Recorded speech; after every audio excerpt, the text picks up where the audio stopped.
సమస్యతో బాధపడుతున్నారా? ఇప్పుడు లేజర్ చికిత్సతో ట్రీట్మెంట్ రేంజ్ హాస్పిటల్స్ లో శాశ్వత పరిష్కారం. ఇప్పుడే సంప్రదించండి. ఆంధ్రప్రదేశ్ ప్రభుత్వం మరో నూతన విమానాశ్రయాన్ని ఏర్పాటు చేయడానికి పనులు చకచకా పూర్తి చేస్తోంది.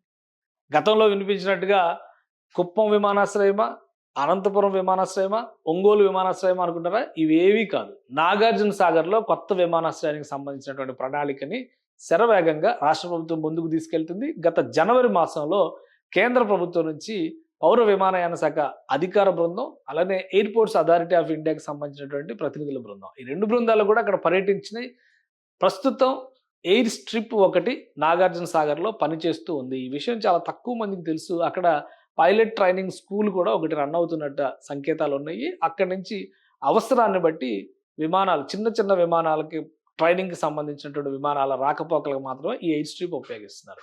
కానీ దీన్ని ఇప్పుడు పూర్తి స్థాయి విమానాశ్రయంగా అభివృద్ధి చేయాలని రాష్ట్ర ప్రభుత్వం భావిస్తుంది. నిజంగా నాగార్జున సాగర్ ప్రాంతంలో అంతటి అవకాశాలు ఉన్నాయా? ఈ అంశాన్ని ఒకసారి విశ్లేషించేటువంటి ప్రయత్నం చేద్దాం. నాగార్జున సాగర్ అనగానే అందరికీ గుర్తుకొచ్చేది అక్కడ ఉన్నటువంటి బౌద్ధరామ క్షేత్రం. అది ప్రపంచ ప్రఖ్యాత బౌద్ధరామ క్షేత్రం. అలానే నాగార్జున సాగర్ డ్యామ్.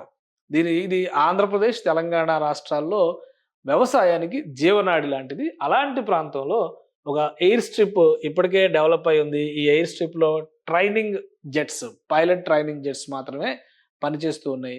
సో అయినా కానీ దీన్ని పూర్తి స్థాయిలో విస్తరించాలనుకోవడానికి కారణం ఏంటి? ఒక్కసారి మనం విశ్లేషించేటువంటి ప్రయత్నం చేద్దాం. రాష్ట్ర ప్రభుత్వం దీన్ని ఒక స్పెషల్ ఫోకస్ ఎజెండాగా ఎందుకు ఎంచుకుంది ఒకసారి విశ్లేషించేటువంటి ప్రయత్నం చేద్దాం. ఇది మన నాగార్జున సాగర్కి సంబంధించినటువంటి లొకేషన్ ఉన్న విమానాశ్రయం, అంటే ఎయిర్ స్ట్రిప్ ఇది.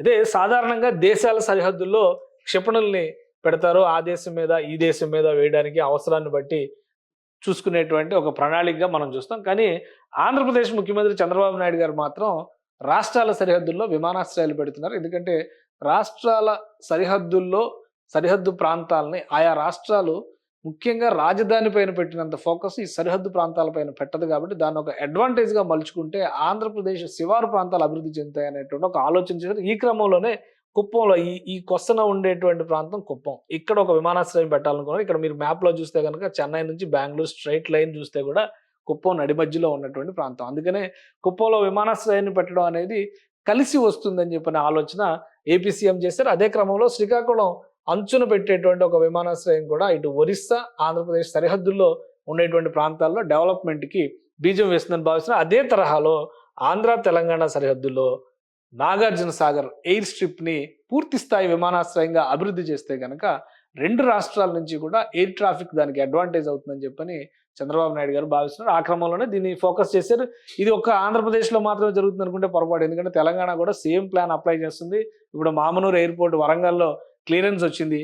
కొత్తగూడెంలో కొత్త ఎయిర్పోర్ట్ కట్టాలనేటువంటి ఆలోచన చేస్తుంది. ఇది గమనించి చూస్తే కనుక ఈ ప్రాంతంలో ఇటు ఆంధ్ర, తెలంగాణ, ఛత్తీస్గఢ్ మూడు రాష్ట్రాల సరిహద్దుగా కొత్తగూడెం ఎయిర్పోర్ట్ అవుతుంది. అందుకనే మామనూరు ఎయిర్పోర్ట్ కంటే కూడా కొత్తగూడెం ఎయిర్పోర్ట్ ఎగ్జిస్టెన్స్లోకి వస్తే కనుక వైబిలిటీ ఎక్కువ ఉంటుంది అనేటువంటి రిపోర్ట్స్ కూడా వచ్చినట్టుగా సమాచారం. సో ఆంధ్రప్రదేశ్ ముఖ్యమంత్రి తీసుకున్నటువంటి ఈ ప్రణాళిక మొత్తానికి ఆకర్షణీయంగా ఉన్నటువంటి ప్రణాళిక. ఇక్కడ ఎయిర్ స్ట్రిప్ స్థితిగతులు ఏంటి, అసలు ఏ విధంగా ఇక్కడ ప్లాన్ చేస్తున్నారు, అలానే అధికారుల పరిశీలనలో తేలినటువంటి అంశాలు ఏంటి? ఇది ఖచ్చితంగా సరిహద్దు ప్రాంతం. ఈ బ్లూ లైన్ కనిపిస్తుంది అంతా కూడా సరిహద్దు ప్రాంతం. జస్ట్ ఒక కొసన మాత్రమే ఉంది. ఇది మొత్తం ఈ గ్రీన్ ప్లేస్ అంతా కూడా నాగార్జున సాగర్ రిజర్వాయర్, నాగార్జున సాగర్ జలాశయం. సో ఇది ప్రస్తుతం పల్నాడు జిల్లాలో మాచర్ల ప్రాంతంలోకి వచ్చేటువంటి ప్రదేశం. ఇక్కడ ఎయిర్ స్ట్రిప్ ఆపరేషనల్ గా ఉంది. ఈ ప్రాంతాన్ని విజయపురి సౌత్ అని చెప్పని అంటారు. విజయపురి నార్త్ వచ్చేసి తెలంగాణ ప్రాంతంలో ఉంది. ఈ హిల్ కాలనీ, ఇక్కడ నాగార్జునపేట, ఇట్లాంటివన్నీ కూడా అప్పుడు నాగార్జున సాగర్ కన్స్ట్రక్షన్ కోసం సెటిల్ అయినటువంటి కాలనీలు, ఉద్యోగులకు సంబంధించినటువంటి కాలనీస్ అక్కడ ఉన్నాయి. మనం ఇంకొంచెం జూమ్ చేసి చూస్తే కూడా ఇక్కడ ఒక క్లియర్ పిక్చర్ మనకు కనిపిస్తూ ఉంటుంది. ఎందుకంటే ఆ క్లియర్ పిక్చర్ లో నాగార్జున సాగర్ నిడివిని మనం ఈజీగా అర్థం చేసుకోవచ్చు. ఇది నాగార్జున సాగర్ డ్యామ్ చాలా చిన్నది, రెండు రాష్ట్రాల మధ్య సరిహద్దు. ఇగో ఇక్కడ కట్ పెట్టారు కదా, ఇది గూగుల్ ఇచ్చినటువంటి మ్యాప్ ప్రకారం ఇది తెలంగాణ పార్ట్, ఇది Andhra part. So Vijayapuri south, ఇక్కడ విజయపురి సౌత్, విజయపురి నార్త్ ఇటు ఉంది. ఈ ఎయిర్ స్ట్రిప్ ఈ కోతవేటు దూరంలో ఉందన్నమాట. అందుకనే ఇక్కడ అంతర్జాతీయ బౌద్ధరామ క్షేత్రం అనేటువంటి గౌరవం ఒకవైపు, ఒక బ్రహ్మాండమైనటువంటి రిజర్వాయర్ జలాశయం ఉన్నటువంటి నేపథ్యంలో సూపర్గా టూరిజంకి అడ్వాంటేజ్ ఇచ్చేటువంటి, బూస్టింగ్ ఇచ్చేటువంటి ప్రదేశం అనేటువంటి అంచనా మరొక వైపు. ఇంకో వైపు నుంచి చూస్తే ఈ చుట్టుపక్కల ప్రాంతాలన్నింటిలో ఎక్కడా కూడా ఇంత ఎయిర్పోర్ట్ ఫీజిబిలిటీ ఉండేటువంటి ప్రదేశం లేదు. సరిహద్దు ప్రాంతాలకి అడ్వాంటేజ్ వస్తుంది. ఈ ప్రాంతాల్లో పండేటువంటి పంటలను కానీ ఎయిర్ కార్గోల్ని ఎంకరేజ్ చేసేటువంటి ఉద్దేశంతో కేంద్ర ప్రభుత్వం ఈ మధ్య ఈ కార్గో ఏవియేషన్ పైన ఎక్కువ ఫోకస్ పెట్టింది. ఆ క్రమంలోనే నాగార్జున సాగర్ ఎయిర్ స్ట్రిప్ పైన ఆంధ్రప్రదేశ్ ప్రభుత్వం కూడా ప్రత్యేకమైనటువంటి శ్రద్ధ కనబరుస్తుంది. ఈ క్రమంలో ఇక్కడ చూసినప్పుడు మొత్తంగా ఫీజిబిలిటీ స్టడీ దాదాపుగా కంప్లీట్ అయినట్టుగా సమాచారం వస్తుంది. ఆ సమాచారాన్ని మనం ఒకసారి దృష్టిలో పెట్టుకొని చూస్తే కనుక ఇక్కడ 4 ప్రాంతాల్లో క్లియర్గా భూసేకరణ జరిగేటువంటి అవకాశం కనిపిస్తుంది. విజయపురి సౌత్ ఈ ప్రాంతం నుంచి చూస్తే ఇక్కడ పశువేముల, తర్వాత నాగులవరం, మరొక ప్రదేశం చింతల తండ అనేటువంటి ప్రదేశం ఉంది. ఈ 4 ప్రాంతాల మధ్యలో నుంచే భూసేకరణ జరిగేటువంటి అవకాశాలు ఉన్నాయనేటువంటి సమాచారం వస్తుంది. ఎందుకంటే ఇటువైపుకు వెళ్ళడానికి అవకాశం లేదు. ఇదంతా కూడా డ్యాము రిజర్వాయర్ ఉన్నది కాబట్టి ఇటువైపు విస్తరించడానికి అవకాశం ఉంది. 1670 ఎకరాల భూముల్ని గుర్తించారు అధికారులు. ఈ 1670 ఎకరాల భూములు సేకరించాల్సిన ఇక్కడ చిన్న ఎయిర్ స్ట్రిప్ మాత్రమే ఉంది. ఇది ఈ రెడ్ మార్క్ ఉన్నది ఎయిర్ స్ట్రిప్, అది మనం వేసిన మార్కింగ్ కాదు, అది గూగుల్ వేసినటువంటి మార్కింగ్. సో ఈ చుట్టుపక్కల 1670 ఎకరాలు సరిహద్దుల్ని ఫ్రీజ్ చేసేటువంటి పనిలో ప్రస్తుతం అధికార యంత్రాంగం నిమగ్నమైంది. ఎన్ని ఎకరాలు ఎంతవరకు కావాలి, సరిహద్దులు ఏ విధంగా ఉండాలనేటువంటి విషయం పైన అధికారులు ఫోకస్ పెడుతున్నారు.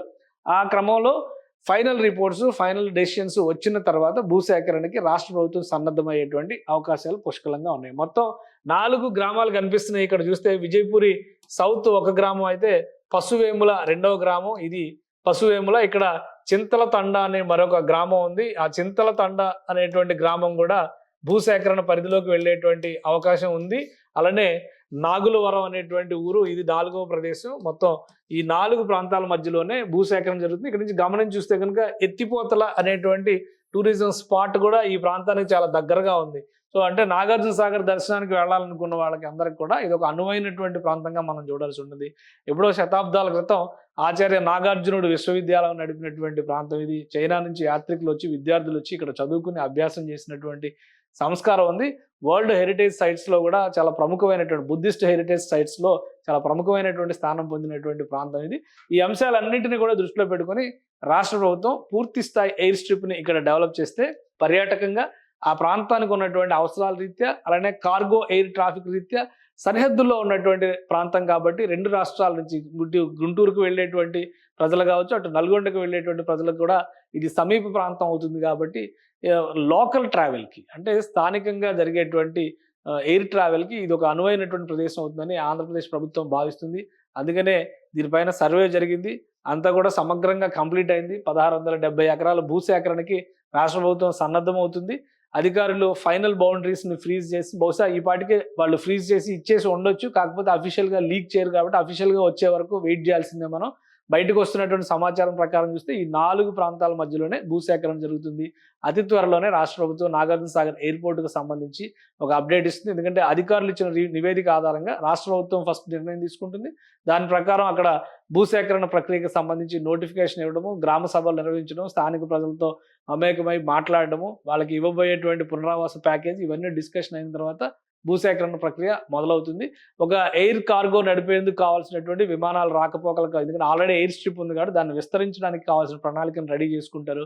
ఇక ప్రయాణికుల రాకపోకలకు అనుగుణంగా ఒక టెర్మినల్ని నిర్మిస్తారు. అక్కడ ఉండేటువంటి అవసరాలకు అనుగుణంగా రాబోయేటువంటి భవిష్యత్తులో అది ఎలా డెవలప్ అవుతుంది అనేది భవిష్యత్ తరాల చేతిలో ఉండేటువంటి అంశం అవుతుంది. కాబట్టి రాష్ట్ర ప్రభుత్వం ఇమీడియట్గా నాగార్జున సాగర్ ఎయిర్పోర్ట్ పైన కసరత్తు మొదలు పెట్టడానికి అవకాశాలు పుష్కలంగా కనిపిస్తున్నాయి. సుమన్ టీవీలో మీ పర్సనల్ అండ్ బిజినెస్ ప్రమోషన్స్ కోసం కింది నెంబర్కి కాంటాక్ట్ చేయండి.